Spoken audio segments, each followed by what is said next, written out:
Hey, can I ask you something? Have you ever walked through a city and tried to imagine the sound of it? Not the traffic or the chatter, but the sound of its history. The echoes of ordinary life that once filled its streets. I do this all the time in New York. And sometimes, the silence you have to imagine is the loudest sound of all. Welcome back. I'm Ibnul J. Farabi, and this is Flashpoints, the wars that shaped us. Today, we're going to a city on the other side of the world, to one of the darkest chapters of the 20th century. The episode is titled The Rape of Nanking, Darkness in the Rising Sun's Shadow. It's a story of a military campaign that descended into a frenzy of violence so systematic and so brutal, it shattered the very concept of wartime atrocity. But this isn't just a recitation of horrors. It's about how civilizations fracture, how command breaks down, or is deliberately cast aside, and how humanity, in specific and terrifying ways, can be methodically stripped away. In the winter of 1937, the Japanese Imperial Army was advancing on China's capital, Nanking. The nationalist government had fled, and the city, swollen with refugees and surrendering soldiers, was declared an open city to spare it from attack. It didn't work.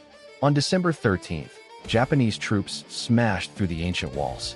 What followed, over the next 6 weeks, was an orgy of violence that the world would struggle to comprehend. The term Rape of Nanking encompasses the mass murder of civilians and prisoners of war, widespread torture, and sexual violence on a catastrophic scale. The numbers are numbing. Estimates range from 200,000 to 300,000 dead, but numbers can feel distant. It's in the specifics that the darkness becomes real. So let's talk about the why. How does an army, one that saw itself as the vanguard of a modern, superior civilization, commit such acts? The roots are tangled. There was a deep-seated racial contempt for the Chinese, cultivated over years of propaganda. There was the brutalizing nature of the war in China itself. The Japanese military culture of the time was one of extreme discipline and hierarchy, where violence flowed downhill. Soldiers, subjected to horrific treatment by their own superiors, were often unleashed on captive populations with tacit, or even explicit, permission to do as they pleased. The attack on Nanking was seen as a final, crushing blow to break Chinese resistance. The command structure, led by Prince Yasuhiko Asaka, issued orders to kill all captives. This wasn't a loss of control in the heat of battle. This was, in many ways, the policy. And then there were the individuals caught in this nightmare, and those who tried to bear witness.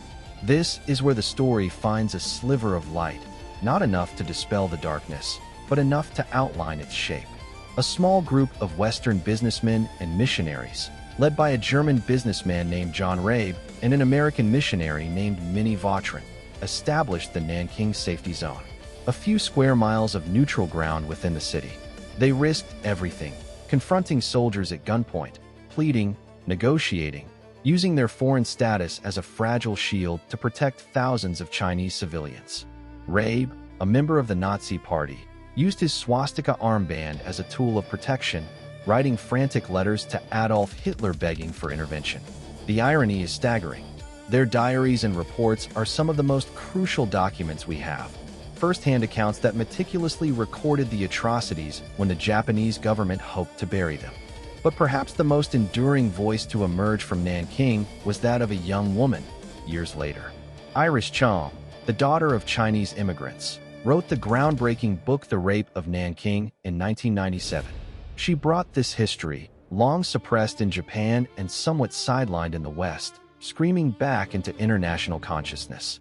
Her work was a flashpoint in itself, reigniting debates about historical memory, responsibility, and the immense psychological toll of confronting such evil. Tragically, the weight of that darkness contributed to her own untimely death. She became a part of the story she sought to tell, a reminder that history isn't a closed book on a shelf. It's a living, sometimes crushing weight on the present. I think about this a lot as an engineer and an entrepreneur. We build systems. We design for efficiency, for a desired outcome. The machinery of the Japanese war effort in 1937 was a system, too. A system of ideology, of military logistics, of dehumanization.